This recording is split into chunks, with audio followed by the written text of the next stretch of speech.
In the closing months of the year 1299, when the plains north of Delhi still held the warmth of the Indian autumn, a force that the entire world had learned to fear descended through the passes of the Hindu Kush and crossed the Indus River with a single purpose: to conquer the heart of India. Tens of thousands of Mongol horsemen, descendants of the bloodline of Genghis Khan, advanced through the Punjab without sacking a single village, without burning a single fortress. They had not come to plunder, they had come to stay. But what awaited them on the dusty fields of Kili, just a few miles from the walls of Delhi, was not surrender. It was not fear. It was a sultan who refused to negotiate and a general who preferred death to dishonor. And when the two armies met on those windswept plains, the silence shattered. Swords clashed against shields, arrows sliced the air like swarms of wasps. War elephants charged against the cavalry of the steppes. The ground trembled. Dust swallowed men whole. A solitary general, surrounded on all sides, abandoned by his own sultan, raised his sword one final time and fought until an arrow pierced through his armor and struck his heart. And when the dust finally settled, the army that had crushed empires from Persia to China lay in disarray. India had survived, and the echo of that day would forever change the relationship between the Mongols and the Indian subcontinent. But to understand how a nomadic empire that had dominated half the known world was humiliated at the gates of Delhi, one must travel back decades and grasp what was truly at stake on those dusty plains. The Mongol Empire, founded by Genghis Khan at the beginning of the 13th century, had transformed into the greatest war machine the world had ever known. From the steppes of Mongolia to the walls of Baghdad, from Beijing to the gates of Vienna, no army had managed to resist the advance of its hordes. Entire cities were wiped from the map. Millennial civilizations crumbled in weeks. The Mongol name was synonymous with absolute destruction, but after the death of Genghis Khan in 1227, the vast empire began to fracture. Civil wars divided his descendants into 4 independent khanates, each governing a portion of the conquered territory. Among them, the Chagatai Khanate, which controlled Central Asia, was the least known, but no less ambitious. Hemmed in by the Golden Horde to the north, the Ilkhanate to the west, and the Yuan Empire to the east, the Chagatai Khanate had only one direction in which to expand without clashing with their Mongol cousins: south. And to the south lay India. The Delhi Sultanate had governed northern India since the early 13th century. It was a powerful kingdom, but surrounded by threats. To the north, the Mongols constantly pressed against its borders. To the south, independent Hindu kingdoms challenged its authority. And within the Sultanate itself, palace intrigues and assassinations were as common as the monsoons. The relationship between Delhi and the Mongols had begun as early as the 1220s, when Genghis Khan chased the Khwarezmian prince to the borders of the Sultanate. Since then, Mongol raids into the Punjab had become almost routine. Armies came, plundered, and returned to the steppes. But what happened in 1299 was no raid. It was an invasion with the declared objective of conquering Delhi and ruling all of India. The man who governed Delhi at that moment was perhaps the most formidable sultan the throne had ever known. Alauddin Khalji was not born to be king. Born Ali Gurshasp around 1266, he was the nephew and son-in-law of Sultan Jalaluddin Khalji. But Alauddin was not a patient man. In 1296, after a lucrative raid on the city of Devagiri in the south, he returned with enough gold to buy an army. And with that army, he murdered his own uncle and seized the throne of Delhi. He was brutal, calculating, and brilliant. From the very first day of his reign, Alauddin began transforming the Sultanate into a fortress. He created a standing army, the first of its kind in Indian history. He paid his soldiers directly in cash, eliminating their dependence on land grants. He implemented a horse branding system to prevent military fraud. He built fortresses along the Mongol invasion routes, and he assembled a network of spies that stretched from the mountains of Afghanistan to the markets of Delhi. Alauddin did not merely wait for the Mongols, he prepared for them the way one prepares for an inevitable storm. On the other side of the mountains, Dua Khan ruled the Chagatai Khanate with ambitions that reached beyond traditional borders. He had already sent armies against India before. In 1297, his general Kedar invaded the Punjab, but was crushed by Delhi's army at the Battle of Jaran Manjur. 20,000 Mongols died that day. The following year, another Mongol force led by Saldi invaded the Sindh region and captured the fortress of Sivistan. But once again, they were defeated. The humiliations were piling up.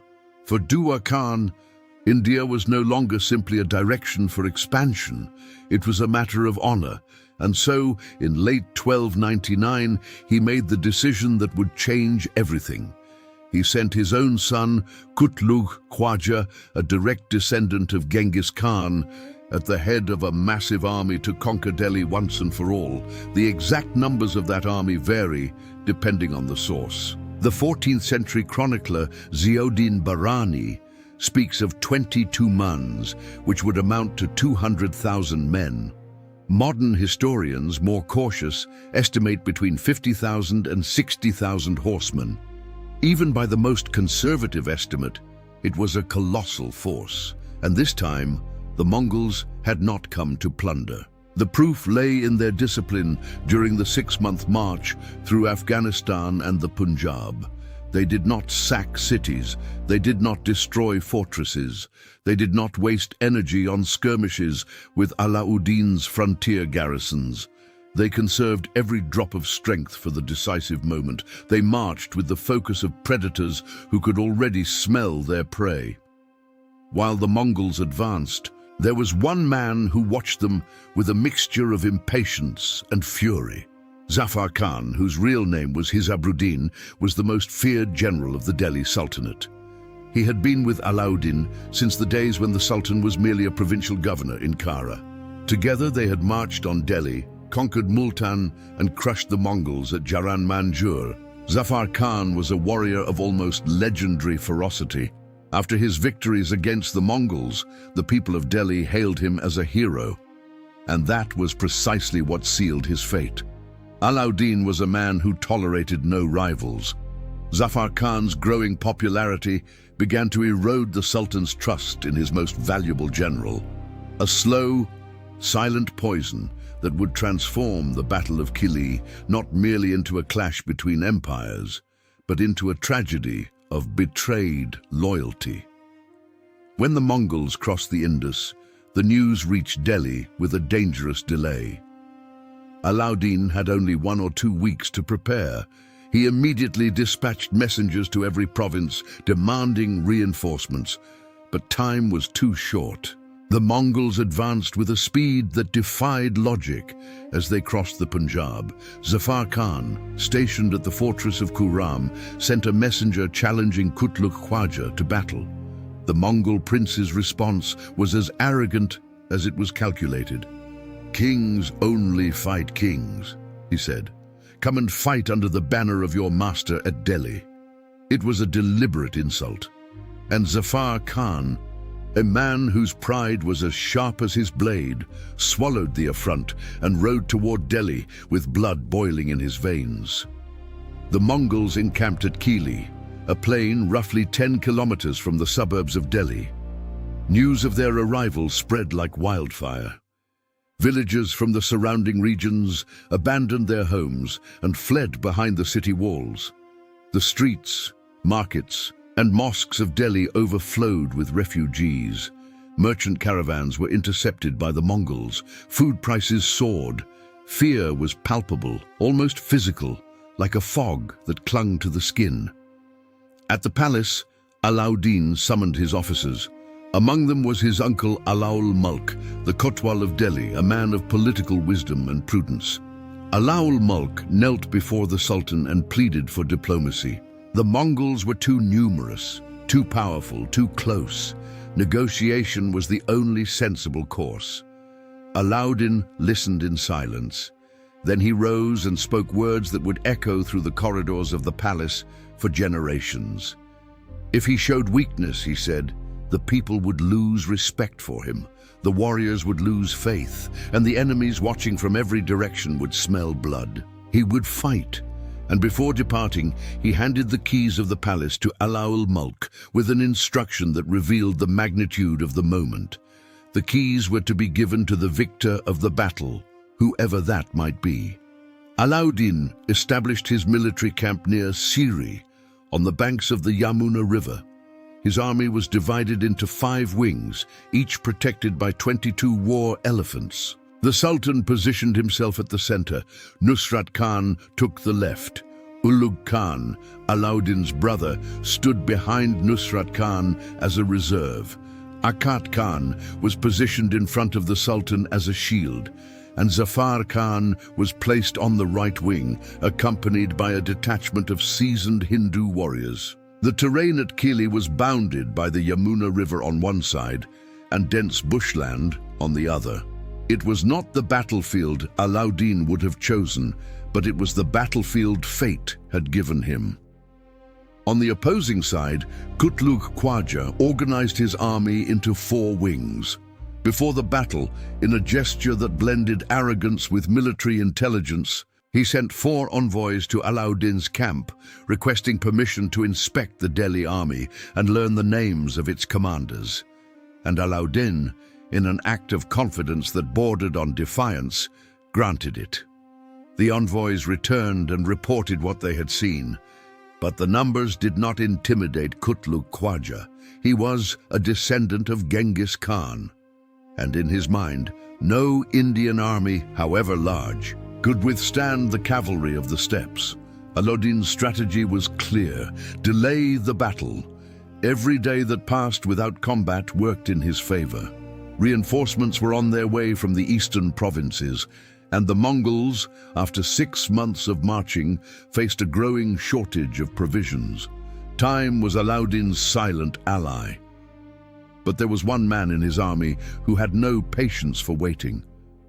Zafar Khan watched the Mongol army with eyes that burned. He had crushed Mongols before. He had captured their leaders and dragged their banners through the mud. And now, with Kutluk Khwaja's insult still fresh in his memory, the waiting was torture. When he spotted the wing commanded by Hijlak, one of the Mongol generals, something inside him broke. Without waiting for Alauddin's order, without consulting the other commanders, Zafar Khan launched the entire right wing against the Mongols. The impact was devastating. Zafar Khan's charge struck the Mongol left wing like an avalanche.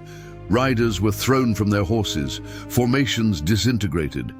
Hijlak and his men fell back under the brutal pressure of the assault.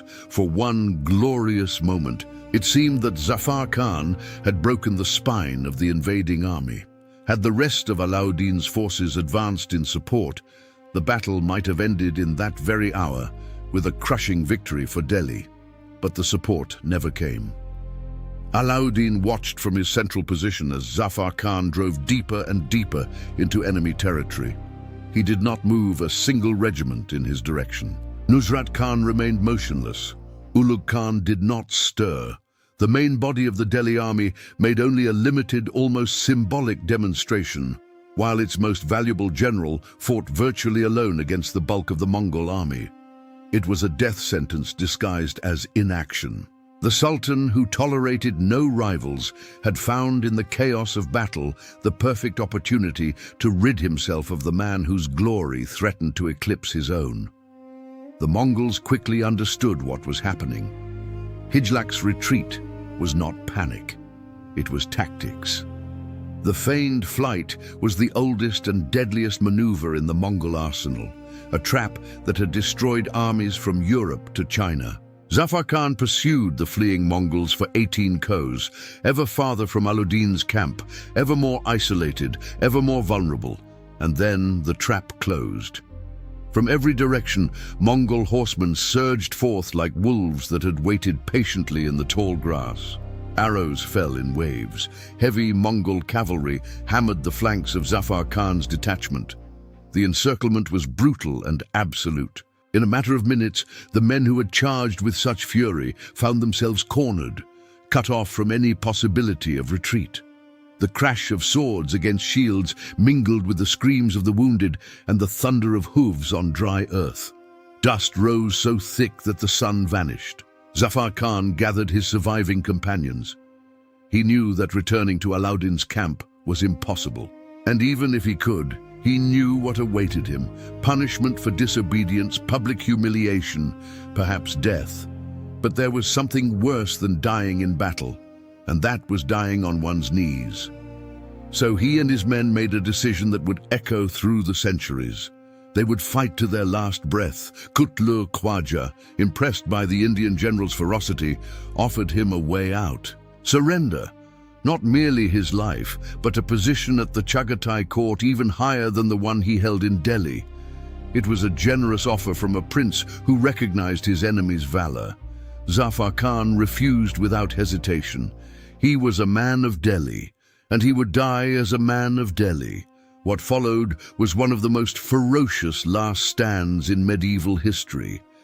According to the chronicler Isami, Zafar Khan and his companions killed 5,000 Mongols, while losing only 800 men.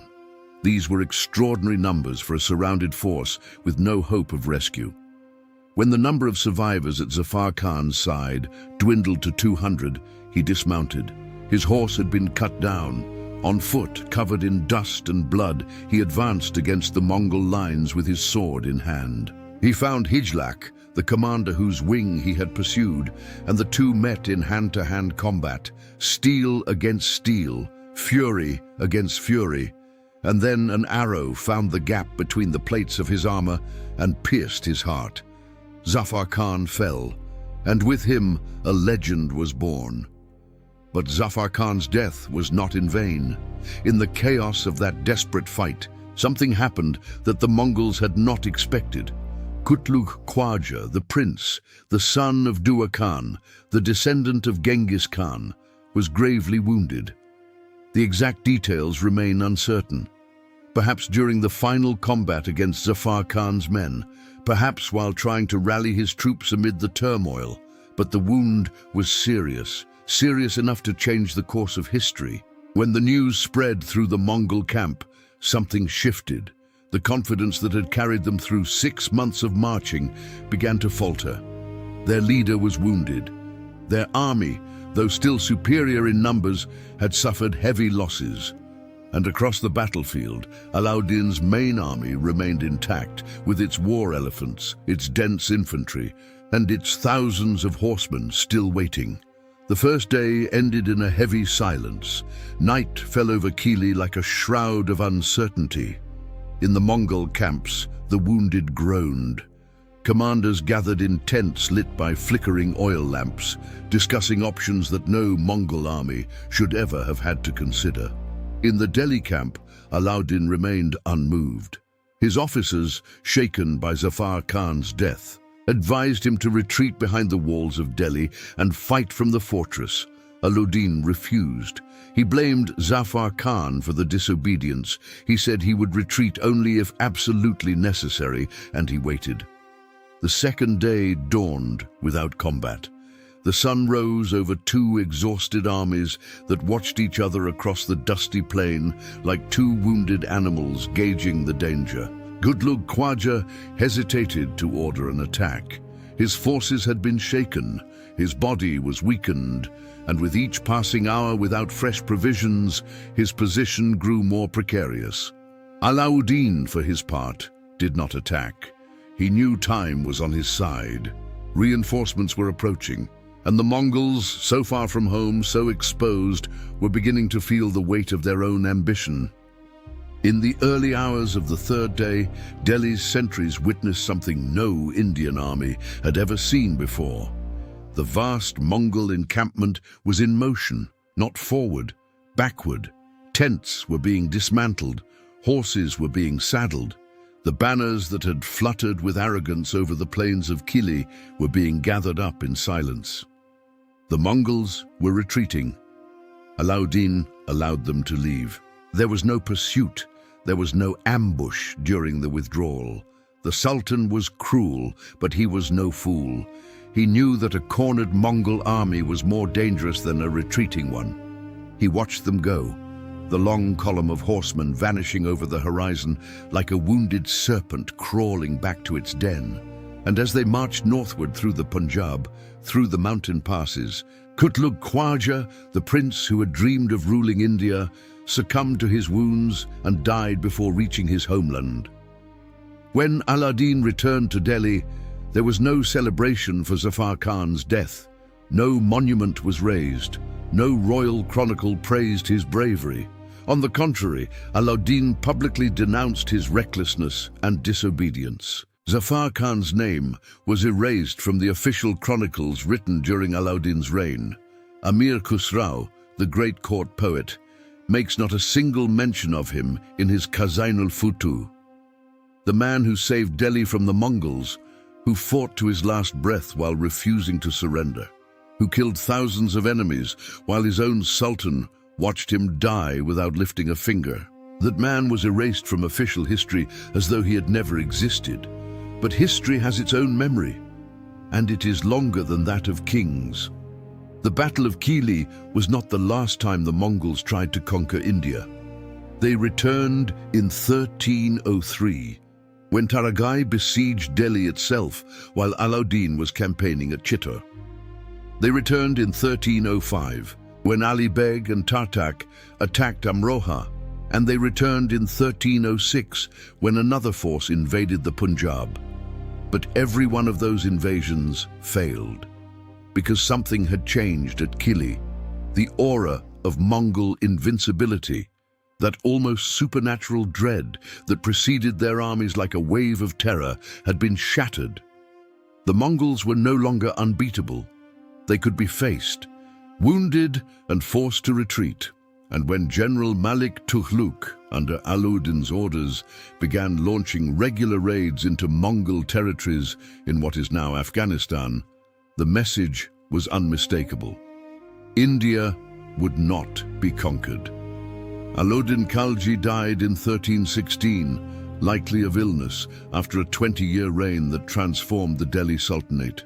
His military reforms, his price controls, his standing army and his intelligence network created a state that, for all its brutality, was capable of defending its people against the greatest military threat of the age. He is remembered as many things: a murderer, a reformer, a tyrant, and a military genius. But above all, he is remembered as the man who held the gate of India against the Mongols. And Zafar Khan, the general without a monument, the hero without a chronicle. History eventually did him justice. Later chroniclers, free from Alauddin's shadow, rescued his memory. Ziauddin Barani, writing decades later, devoted pages to his valor. And Isami immortalized his final stand with details that transformed a forgotten general into a legend. Today, the fields of Kili are part of Delhi's vast urban sprawl. Where war elephants once charged against Mongol cavalry, there are now busy streets and modern buildings. The dust that swallowed armies has been covered by asphalt. The river that witnessed the battle still flows, indifferent to time, but beneath the surface of the present, history still pulses. Because on that day, in 1299, when a solitary general refused to surrender and fought to the death while his sultan watched him fall, something greater than a battle took place. The myth of Mongol invincibility died on the plains of Kili, not with a roar, but with the silent fall of a man who chose death over dishonor. And perhaps that is the deepest legacy of that forgotten battle. It was not Alauddin's army that saved India. It was the courage of a single man, betrayed by his own king, surrounded by enemies on every side, who chose to die on his feet.